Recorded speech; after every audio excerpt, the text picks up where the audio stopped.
मैं यही कहने वाला था कि अब्दुल बासित ने आरजू क्या आपने मन से बोल दिया होगा? क्या ये रावलपिंडी जीएचक्यू की सोच नहीं है? क्या ये रावलपिंडी जीएचक्यू की डॉक्ट्रिन नहीं है? और दूसरी बात है कि ये तो मैं फिर कह रहा हूं कि ये ताबूत में कील, क्योंकि दुनिया में मैसेज तो यही गया कि पाकिस्तान के पास न्यूक्लियर बम नहीं होना चाहिए। यह वही आता है, बंदर के हाथ में उस तरह पकड़ा दिया। देखें, बिल्कुल गलत स्टेटमेंट इन्होंने दिए। इनको हरगिज ये बात नहीं करनी चाहिए थी। और ऐसा नहीं है कि अब ये रिटायर हो गए हैं तो ये कुछ भी बात करेंगे तो उसके जिम्मेदार गवर्नमेंट या बाकी लोग नहीं है। इस वक्त भी इन्होंने जो बात की है वो डेफिनेटली इनको कहीं से कहा गया होगा, इनको कहीं ना कहीं से आशीर्वाद हासिल होगा जिसकी वजह से ये बात इन्होंने की है। और ये बिल्कुल आपने सही कहा कि इनका माइंडसेट जो है वो बता रहे हैं कि ये किस तरह की सोच रखते हैं, क्या बात करते हैं। अभी अफगानिस्तान, डॉक्टर साहब वो डॉक्टर अगर लगाई लिया तो थोड़ी तमीज भी सीख ले, मेरे बीच में मत बोले आप। और बिल्कुल ये चीज जो इन्होंने बात की, एक तरफ पहले ही अफगानिस्तान के साथ पाकिस्तान जो है वो प्रॉब्लम में है और दूसरी तरफ अब भारत के लिए इस किस्म की स्टेटमेंट दे रहे हैं कि जी हम मुंबई और दिल्ली को टारगेट करेंगे। तो भाई आप ये बता दीजिए कि आप चाहते क्या हैं? क्या यहाँ के लोग आराम से ना रह सके? इसी किस्म की बातें ये बासित साहब पहले भी किया करते थे, ये आज भी कर रहे हैं। और जाहिर है कि मैं भी इस बात को बिल्कुल समझती हूँ कि मैं इस बात से एग्री हूँ कि इन्हें कहीं ना कहीं से रावलपिंडी से या कहीं से कोई आशीर्वाद हासिल है जिसकी वजह से ये इस किस्म की स्टेटमेंट्स दे रहे हैं। पहले तो मैं भी सबको मुबारकबाद दे दूँ, हिंदुस्तान के लोगों को, तमाम दुनिया के लोगों को कि ईद मुबारक हो। सर माथुर के लिए एक दफा फिर, और सर माथुर को खास तौर पे ईद मुबारक। अच्छा, बात यह है कि पाकिस्तान एक दिफाई फौज है, आपको पता है। पाकिस्तान जो भी एक्शन करता है वो काउंटर एक्शन करता है। पाकिस्तान एक्शन नहीं करता, पाकिस्तान रिएक्शन करता है। हमने ये जो बना के रखा हुआ है, जिसको कभी आप कहते हैं भी कहते हैं, फुटबॉल खेलने के लिए, हॉकी खेलने के लिए, शबरात पे पटाखे चलाने के लिए नहीं बनाया। ये बनाया इंडिया के लिए ही है और हमने निशान भी लगा रखे हैं इंडिया में, कहाँ इसको सारे को ठोकना ठपा करके। तो ये पहले से तय है। हाँ, पाकिस्तान की बेसिकली सर दीपक ने जो बात की तो मैं लॉजिकल कर देता हूँ कि देखिए, दीपक को पता है कि एक न्यूक्लियर थ्रेशोल्ड होता है और जनरल साहब माथुर भी जानते हैं न्यूक्लियर थ्रेशोल्ड पाकिस्तान का बहुत लो है। क्योंकि आप बीआरबी कैनाल से अगर आप देखें, जो इंदिरा कैनाल से देखें, तो लाहौर का फासला तकरीबन 30 किलोमीटर है। तो जब भी आप किसी ऑफेंसिव पे जाएंगे, जैसे अभी आपने ट्राई सर्विसेज एक्सरसाइज की, तो मैं यही कहता रहा कि यार ये आउटडेटेड एक्सरसाइज मत करो। आप ब्रिज हटा के और आर्मर के साथ ऑफेंसिव लॉन्च कर रहे हो और पीछे फॉलोइंग जोन में इन्फेंट्री आ रही है, ऐसा पॉसिबल नहीं है न्यूक्लियर स्टेट के साथ। क्योंकि जब भी आप असॉल्ट के लिए आते हैं तो आपने असेंबल होना होता है, लाखों फौज असेंबल। अरे भाई, एक्सरसाइज पे नहीं डिबेट हो रही है मेजर नदीम। ब्रिज हेड बना अब्दुल बासित ने जो कहा वो रावलपिंडी से मैसेज गया, तो इसलिए पॉसिबल नहीं। क्या यही आपकी डॉक्ट्रिन है? नहीं। और क्या आपको मुंबई दिल्ली आने का इतना शौक है तो बोलिए, फिर हम इस्लामाबाद आते हैं। कि अगर पाकिस्तान को नहीं, टेल मी कि आपको क्या मुंबई दिल्ली आने का शौक है तो बोलिए, फिर इस्लामाबाद और लाहौर कुछ करते हैं। अभी भी 61-65 में भारतीय सैनिकों की तस्वीरें हैं वहां पर। मुंबई में तो निशान लगाया हुआ हमने 4 जगह के ऊपर। एनीवे, लेकिन बात ये तो लगाओ ना भाई, की राय है कि मेजर नदीम मिसाइल लगा रखिए तो लगाओ। हमारे पास परवानों यहां से एक ब्रह्मोस जाएगा, हिसाब खत्म, काम खत्म, सीधा ठोक के मारेंगे। ठीक, चारों निशान ठीक। हाँ, नहीं ठीक है।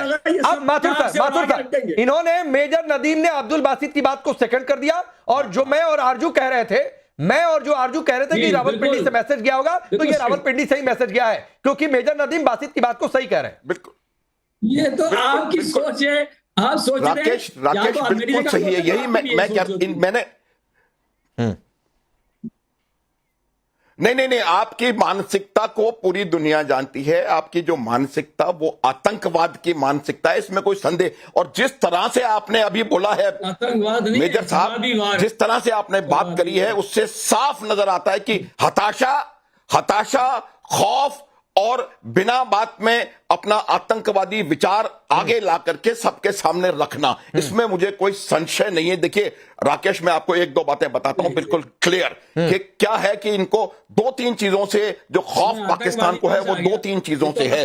एक, हमारी जो है, एक मिनट यार प्लीज, आप जब बात कर रहे थे मैंने कुछ नहीं कहा। बोरा साहब जब से आए हैं, नदीम जी को रेडियो में ऐसा लगता है कि वो रेडियो के कमेंटेटर है, वो फील कर लेते हैं। मेजर नदीम, हाँ, मेजर नदीम का जो सिस्टम है वो थोड़ा सा मुझे लगता है तो मेरा ये कहने का मतलब है कि 2-3 चीजों से खौफ है और इसी की वजह से वो इस प्रकार के स्टेटमेंट्स हर तरफ से आ रहे हैं।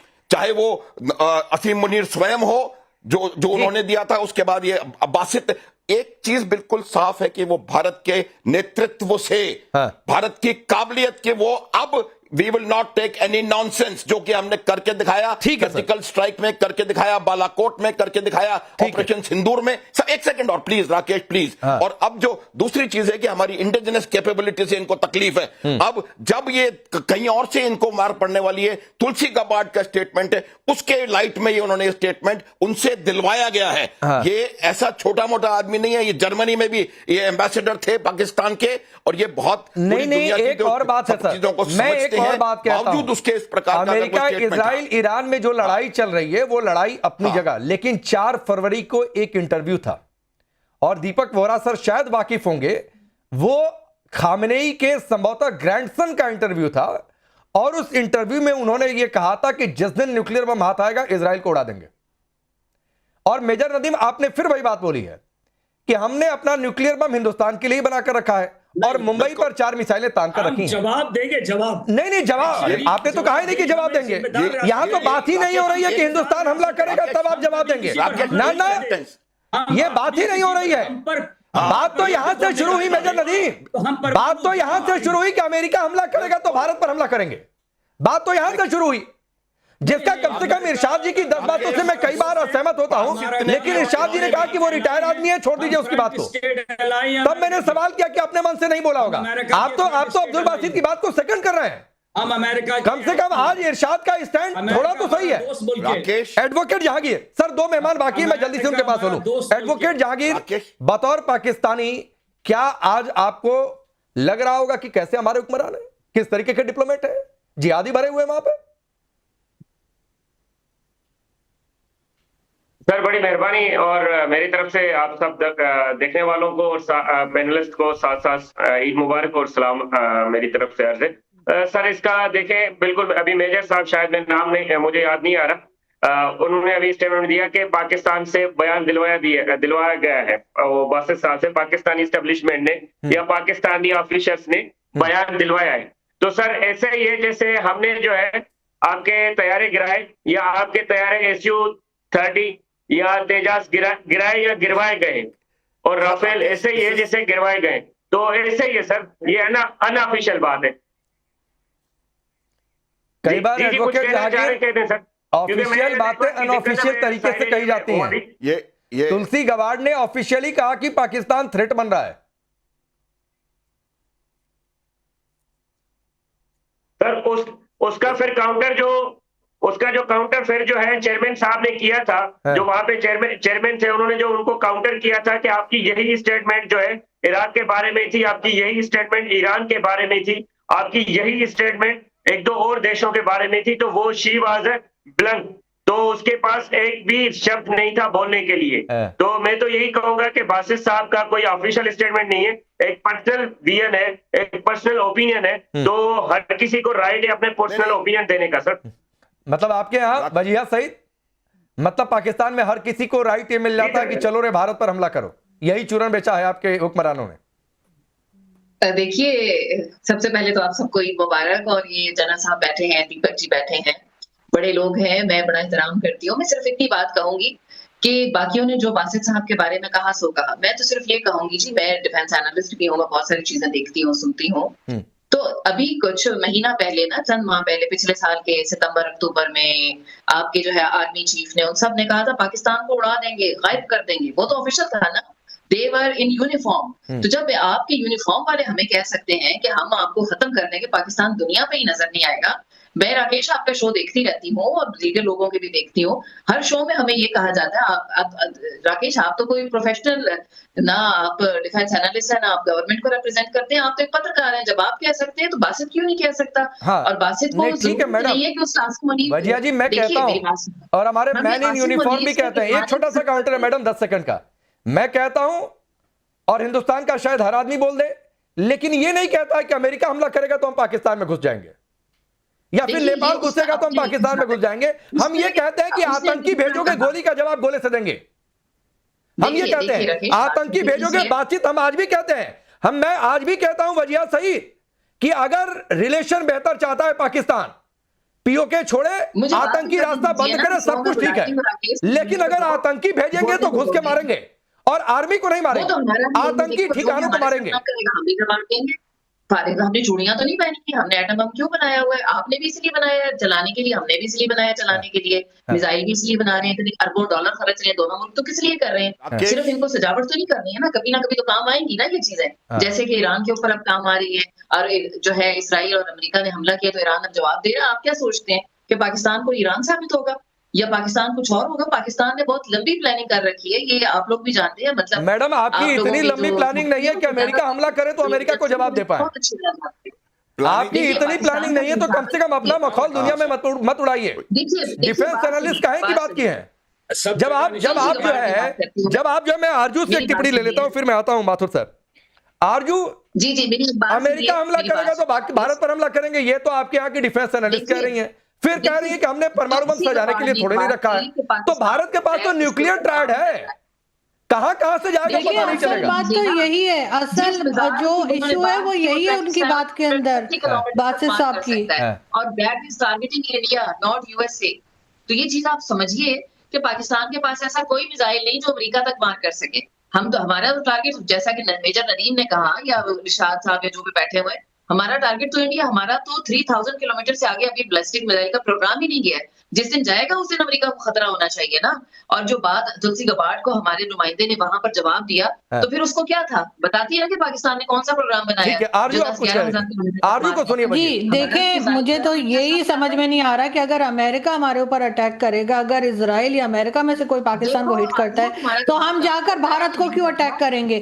मतलब ये अजीब सी बात है कि भारत का कोई लेना ना देना। हम मैडम एक मिनट में कंप्लीट कर लूं, लेट मी कंप्लीट। देखिए मुझे तो ये समझ नहीं आ रही है राकेश जी कि अगर अमेरिका या इजराइल पाकिस्तान पर अटैक करता है तो हम जाके भारत को क्यों अटैक कर देंगे? मतलब ये वाली चीज अगर डॉक्टर बासित क्लियर कर देते हैं, बता देते कि ये वाला उनको आइडिया कहाँ से आया है कि अगर हमें कोई भी अटैक करेगा तो हम जाकर और भारत को अटैक कर देंगे। हम वो लोग हैं जिन्हें पहले ही बलोचिस्तान में अलग मार पड़ रही है, अफगानिस्तान अलग हमें ठोके जा रहा है हर दूसरे दिन, और उसके बाद हम बढ़ के एक तीसरा बॉर्डर और एक्टिव करने के लिए बैठे हुए हैं कि ठीक है अब हम आरजू एक चीज और है, ये शिया धर्मगुरुओं वाला जो मामला है, क्या आपके पास जानकारी है? और कुछ जगहों से तो मैंने ये भी देखा कि एक कोई साहब थे जो भीड़ के सामने धमकी दे रहे हैं कि हमारे पास इतने लाख शिया सैनिक हैं, आपकी पाकिस्तान में ही भर्ता बना देंगे। देखिए ये स्टेटमेंट कहाँ से, एक तो उनको मैडम को रोके, मेरे ख्याल में वजिया जी सुन लीजिए, आरजू आपके मुल्क की एक बार सुन लीजिए उनको। एक तो पाकिस्तानी पैनलिस्ट रुकते नहीं है, मुझे इनके साथ ये बड़ी प्रॉब्लम आती है। नहीं, हमारे लोग हैं लेकिन बात बोली जा रही है, बहुत रुक जाते हैं, कुछ नहीं रुकते। मगर ये है कि देखिए ये स्टेटमेंट जो आई है इसको भी अभी क्लियर नहीं किया गया है कि क्या हुआ है और ये शिया कम्युनिटी के बारे में इस तरह की बात क्यों की गई है।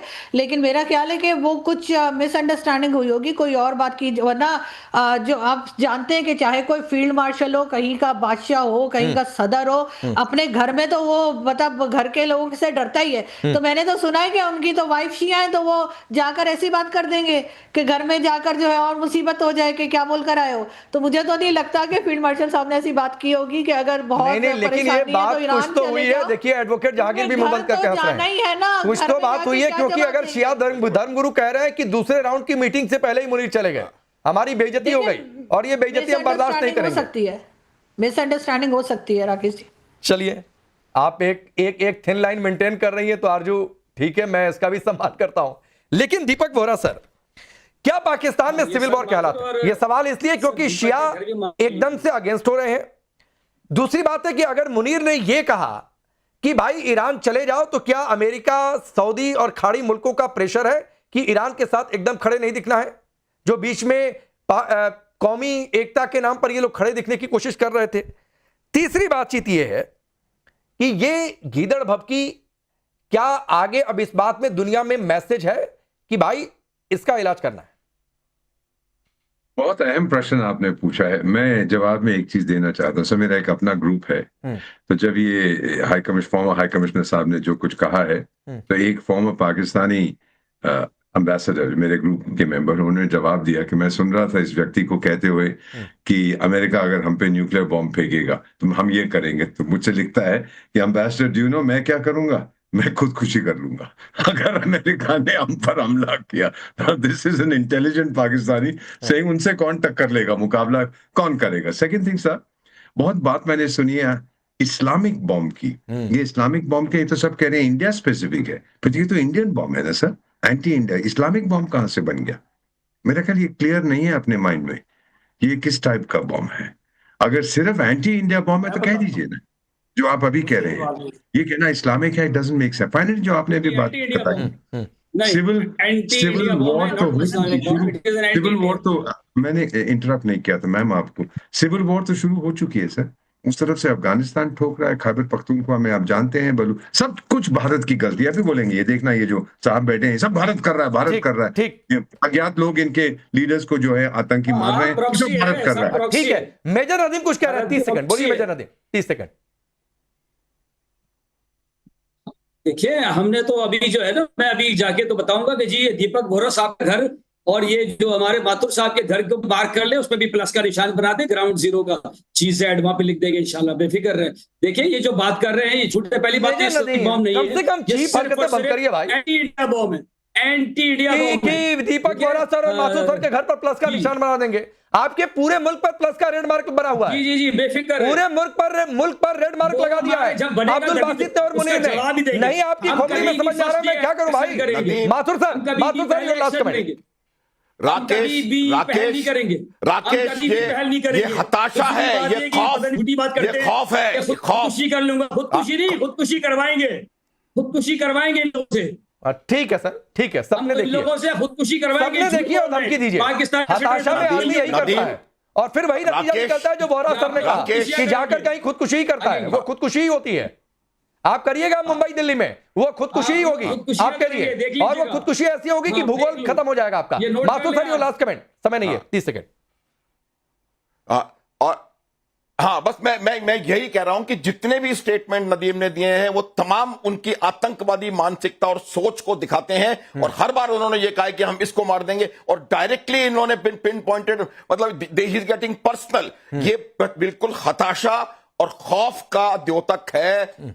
राकेश, मैं आपको एक बात बिल्कुल साफ बता सकता हूं कि ये जो स्टेटमेंट आया है, ये इस स्टेटमेंट में असीम मुनीर की पूरी स्वीकृति है, और ये असीम मुनीर की स्वीकृति तो है, और इसलिए की वजह सईद ने जो कहा, मेजर नदीम ने जो कहा, कम से कम इरशाद और जहांगीर उस लाइन पर नहीं गए, लेकिन इन्होंने जो दो लोगों ने कहा जो डिफेंस से जुड़े हुए हैं वो ये साबित करे। और इसीलिए मैं कह रहा हूं मेजर नदीम, ये सुसाइड नोट है आपके अपने लोगों द्वारा अपने मुल्क के लिए। याद रखिएगा मेरी बात। वक्त इतना ही है।